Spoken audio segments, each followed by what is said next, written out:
The matchup we've all been waiting for is finally here. Wemby versus Shai. Spurs versus Thunder. Top to bottom, the two best teams in basketball not just this season, but for the foreseeable future. The storylines are endless. A rivalry is brewing. What we're about to witness is the highest level of basketball this league has to offer. But who actually has the edge? How can each team gain the upper hand? And who's punching their ticket to the NBA Finals? These are the questions we're going to be answering in today's video, brought to you by PrizePicks. Starting with the fact that every series featuring San Antonio is going to be about how in the world you approach Wemby's rim protection. Through 2 rounds, the Spurs have been one of the best playoff defenses ever during his minutes. They've held opponents to less than 100 points every 100 possessions, which is about 16 points better than average. For the most part, they've got a really simple scheme. Everything is built around keeping him at the basket. If there's a non-shooting big on the court, that's his matchup. Against pick and roll, he'll drop way back, while the on-ball defender fights over the screen, funneling them into the paint, where he's waiting. If the offense goes 5 out and he has to match up with a shooter, they want to keep him on the baseline at all times. So they'll pre-switch everything. He'll guard whoever's in the corner. From there, he can roam and protect the paint. Essentially, regardless of what the offense does, he's gonna rotate to the rim. And when he's there, it's pretty much off limits. In the playoffs, players are shooting about 19% below their expected percentage when Wemby contests them within 6 feet of the basket. He's turning 65% shots into 45% ones. The Wolves tried so many different tactics in hopes of getting him out of there, from putting their best shooters in certain spots to going to extreme lineups, all sorts of different actions. Nothing worked because of his ability to cover ground. He could always get to the paint in time. As for the rest of the team, they're rotating around Wemby. They're really fast, with lengthy, athletic wings who can cover ground. They'll bring constant pressure and switch every action to keep someone in front of the ball. If they do get beat, Wemby's there. Then they'll peel off to the perimeter, rotate on a string, run shooters off the line, funnel them back into Wemby. All roads lead to him. But because you can't score at the rim, that means offenses live in the mid-range. We've seen this all season long. Against OKC though, it isn't that simple. They're loaded with mid-range talent, which of course starts with Shai. He's one of the best mid-range scorers in NBA history. He's so efficient in that space that it sort of breaks the rules. The idea behind the Spurs' approach is that you can make offenses settle for what are statistically bad shots. The problem is that for Shai, they're amazing shots. On average, teams shot about 43.5% from mid-range this season. Shai, on the other hand, shot 54%, more than 10% better. I want you to think about that in terms of points per attempt. For reference, the average half-court offense scored 0.98 points per possession. A 43.6% mid-range shot is worth about 0.87 points. So by forcing those looks, teams are, by default, starting at about an 11-point disadvantage. Shai's mid-range shots? 1.08 points per attempt. 10 points better than the average half-court offense. You can't let him get clean looks. If the goal of the Spurs defense is to funnel Shai into Wemby and make him score from the mid-range, the Thunder are gonna score a lot of points. And that's because he can access that space in every way imaginable. He'll get to his spots in isolation, from the post, or out of pick and roll, turning the corner, playing with pace, and finding an opening. Personally, I think the Spurs are gonna guard Shai exactly how they guarded Anthony Edwards after Game 1. Anytime Ant got the ball on the perimeter, they'd come with an immediate hard double to get it out of his hands. Now he has no space to drive or get to a pull-up jumper, while somebody else has to create against their rotations. This is also how the Lakers defended Shai, and it's pretty clear that the Thunder are way better at consistently beating doubles. That starts with the difference between Shai and Ant. Shai's a quicker processor and knows how to attack the double with his handle. So although the goal is to make him get rid of the ball, at times he'll still get to his spots and force the issue himself. More importantly though, he's just a better decision maker who takes much better care of the ball. As of right now, he's probably the most turnover averse creator in the league. Show him as much pressure and length as you want. He'll find the open man and get the defense moving without losing possessions. After he makes the right decisions, that's where OKC really differentiates themselves from the Wolves the most. Spacing and ball movement. As soon as Shai draws a double, somebody's gonna flash to the ball to make themselves a target. Then they're good enough scorers and passers to hit the right pressure points, beat rotations, and find open shots. Against the Lakers, that meant attacking the paint. But remember, against the Spurs, that's off limits. They'll have to find ways to create quality shots outside of the paint. That means they'll have to implement all of the right actions and spacing setups that put stress on perimeter defenders to make decisions instead of just letting them funnel the ball into Wemby. For example, one setup we saw them go to against LA was emptying one side of the court and having one of their shooters set a ghost screen slipping into that open space. They know a double's coming, so there's nobody to stop that shooter from getting a wide open three. Primarily though, they just flatten the baseline and put their second best creator one pass away from the ball. Usually that's J-Dub, but he was out in round 2, meaning AJ Mitchell took the role. Because they're threats to get downhill and get to the rim or access the mid-range, you have to rotate to them. Then they'll put their best shooters one pass away from them. That's how you get the defense into a scramble. Which takes me back to what I said about OKC being loaded with mid-range talent. In theory, Mitchell catching the ball with space to attack isn't an issue as long as Wemby's waiting for him at the basket. He doesn't need to get to the rim to generate good offense though. Against the Lakers, he made 58%. Yes, 58% of his mid-range shots. As for J-Dub, he's back now. He's one of the better mid-range creators in the league and can hit a ton of different shots at a good clip. Even beyond those two though, if Wemby has to help on a drive, iHeart should be able to get to his automatic push shot. If the Spurs get into rotation and Chet finds himself catching the ball against a closeout, he's really improved this part of his game, going to 1 or 2 dribble pull-ups, turnaround jumpers, and he's too tall to contest. Also, their two best shooters, Isaiah Joe and Jared McCain, aren't limited to the three-point line. Chase them off, they'll make you pay with 2-point jumpers.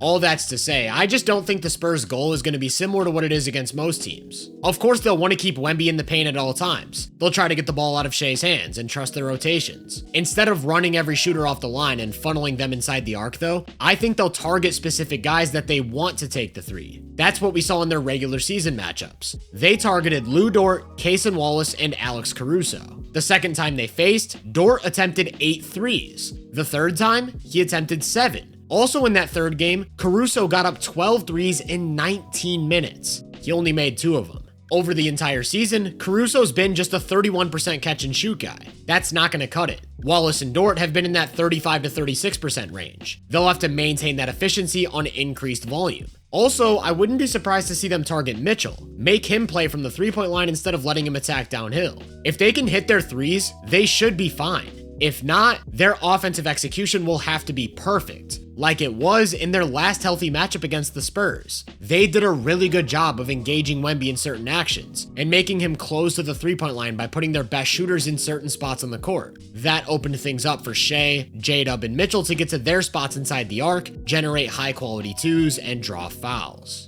All that's to say, while I think Wemby can dictate a lot of what OKC wants to do, it feels a lot different than the Wolves series. It's not as simple as just rotating around him, switching every action, and running shooters off the line. They'll find the pressure points, move the ball, and hit shots. Instead, the other guys next to Wemby are going to be tested to make more real-time decisions, closing out to certain spots on the court and letting other guys take shots. For the most part, they did a good job of that with Jalen Clark and Terrence Shannon Jr. in round 2. Can they do it with Caruso, Dort, and Wallace in the Western Conference Finals? Can they do it while keeping OKC's double big units off the glass? If so, the Thunder will be forced to make some tough decisions with their rotations. Shai, Dub, Mitchell, and Chet feel like the 4 obvious, most important players in this series for them. Outside of that, they can go in a ton of different directions. I think this will be a big Isaiah Joe series because of how much he's needed to space the floor and open things up. At times, I wouldn't be surprised to also see them turn to Jared McCain a little bit more than they want to, which trickles downstream into their effectiveness on the other side of the ball.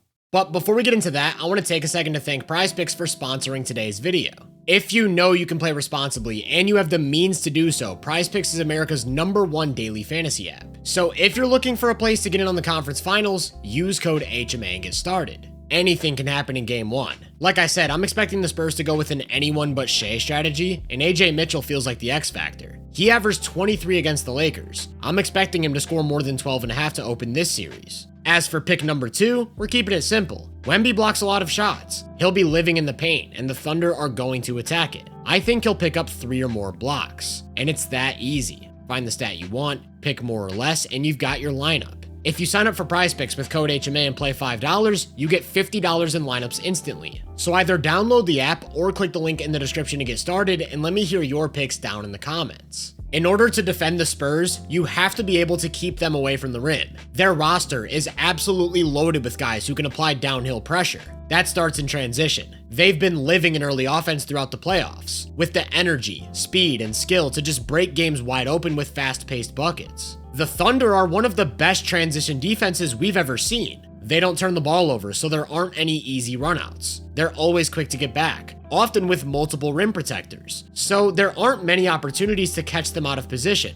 I think the Spurs are gonna lose their transition advantage. They'll have to find ways to access the paint in the half court. Luckily for them, they've got big, athletic guards in Dylan Harper and Stephon Castle who pose so many physical challenges. Castle in particular has really had his way with OKC in their past matchups. Between his size, change of speed, and explosiveness, he's virtually unfazed by their pressure and physicality. At times, we've seen them mix things up by putting a big on him, but he remained every bit as aggressive, looking to win with speed and using his lower body strength to separate with contact. Harper, on the other hand, isn't quite as explosive. He's still got great change of pace though. Along with his size, handle, and overall coordination, it's really tough to keep him away from the basket. And that's why I think it's tougher at times to play guys like Joe or McCain against them. The Spurs would start to look for them in every action, hunt for switches, or make them put two on the ball to create advantages. That's how they'd be able to put relentless pressure on the rim. I'm actually really curious to see what the Thunder do with their matchups. I'd imagine they start Chet on Wemby in hopes of matching his size, but then he's not in position to protect the rim. Not just because Victor's a floor spacer, that's part of it of course. The bigger issue is that you can't take your eyes off of him for even a second without him diving to the rim. If he catches the ball within 8 feet of the basket, he's scoring. So they'll constantly involve him in the offense in different ways, whether that means screening, running around screens, spotting up and cutting, or floating along the baseline. At times, you have to let them play 4-on-4, which means everything is about containing drives without needing extra help. If Chet's on Wemby though, who does iHeart guard? Castle? In the past, we've seen plenty of teams put centers on Castle. In round 1, the Blazers had Klingon guarding him. In game 6 of round 2, the Wolves' big adjustment was moving Gobert onto him. For the most part, the Spurs have figured out how to attack this. They'll make these centers either fight through screens or switch by running things through Castle at the point. Or they'll reverse the actions, having Castle screen to create space for somebody else to attack the big. The entire idea behind putting a center on Castle is that he's supposed to be their worst shooter. He's somebody who defenses are comfortable leaving open. The foot speed isn't much of a problem if you can sag way off and make him settle. The problem is that Castle hasn't been a bad shooter for a long time now, and I'm not sure if OKC is willing to take that gamble. Since February 1st, he's taken 146 threes. He's made 42% of them.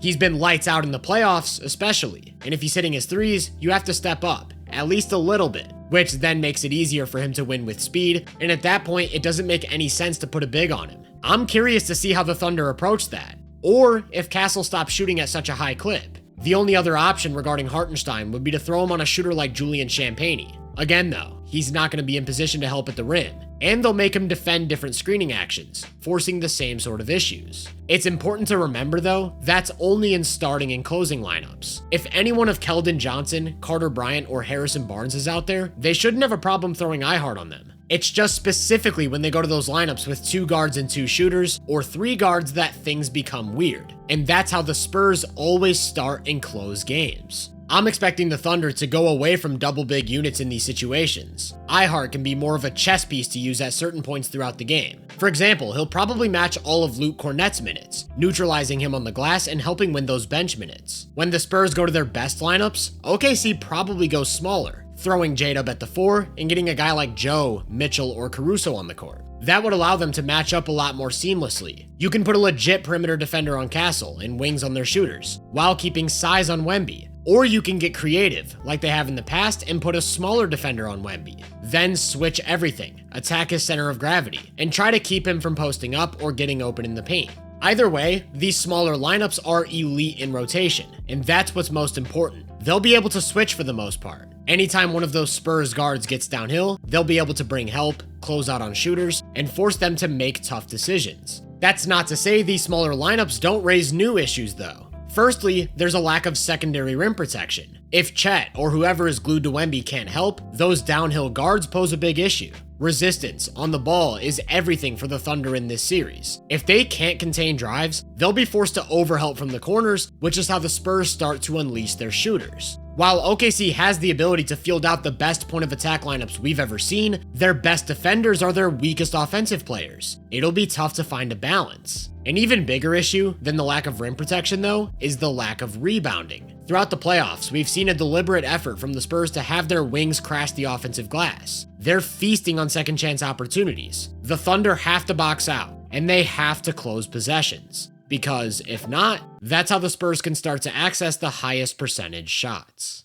You might have noticed that throughout this entire video, I haven't mentioned De'Aaron Fox a single time. There's a reason for that. I wanted to give him a separate section outside of more schematic talk because I think he's the single most important Spur in this matchup. Their offense runs through him and Castle. Those are the primary ball handlers. Against OKC though, I think we'll see more of a shift to Fox over Castle because of ball security. Castle's a pretty turnover prone creator. The Thunder are maybe the best team ever at forcing turnovers. That's a recipe for disaster. If you're letting them turn you over and create easy offense in transition, you're not winning the series. Fox is pretty turnover averse. He can handle a big offensive burden, get to his spots inside the arc, and create without losing possessions. Like Castle and Harper, he's primarily looking to get downhill, but he doesn't have the same physical advantages. Obviously, he's fast. He's a lot smaller though, both height and frame-wise. Whereas the other two should be mostly unfazed by OKC's pressure and physicality, he'll be tested to fight through it and still create consistently good offense. His play could go in one of two directions in my opinion. If he's able to play at his own pace, get to his spots, and make the right decisions, he'll turn into an X factor.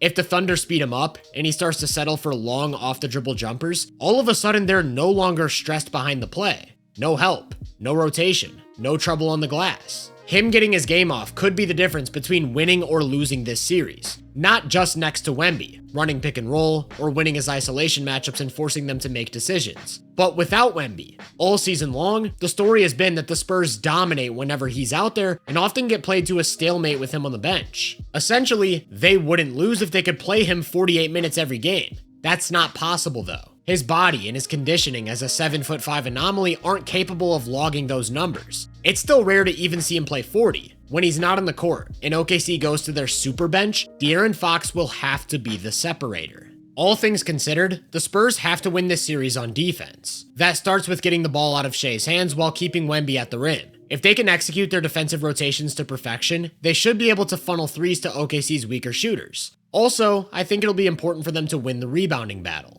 On offense, everything's going to be about finding ways to put pressure on the rim and free up their shooters while taking care of the ball. That starts with De'Aaron Fox performing like a star, and if so, they should be able to survive the non-Wemby minutes. As for the Thunder, it's pretty much the inverse. They need to find ways to get Wemby away from the basket, or at least engage him. Their spacing has to be intentional, which will help them move the ball against rotations. Shot making is the difference though. Can you hit your shots from mid-range and from three? Defensively, they'll have to get back in transition, contain drives in the half court, protect the rim without overhelping, and most importantly, rebound. I personally think the series comes down to two key moments. Not specific moments, but stretches of play. There are 10 to 12 minutes a game that each team is playing without their best player. Which bench can deliver? Credit to the Spurs' depth. Right now though, I have overwhelming confidence in OKC. Without Wemby, they can either lean into their double big units or go to iHeart and shooters. These lineups, featuring J-Dub and Mitchell, are elite on both offense and defense. I trust them a lot more than the Fox-led units. The other key stretches I'm referring to are the closing minutes of close games. I'm expecting lots of nail-biters, games decided by less than 5 points. In these situations, Shai is the most inevitable creator in basketball. He's going to get to his spots. He's going to make the right decisions. He's going to knock down tough shots. Which brings me back to Fox. Can he lead a good enough offense in the clutch to keep up?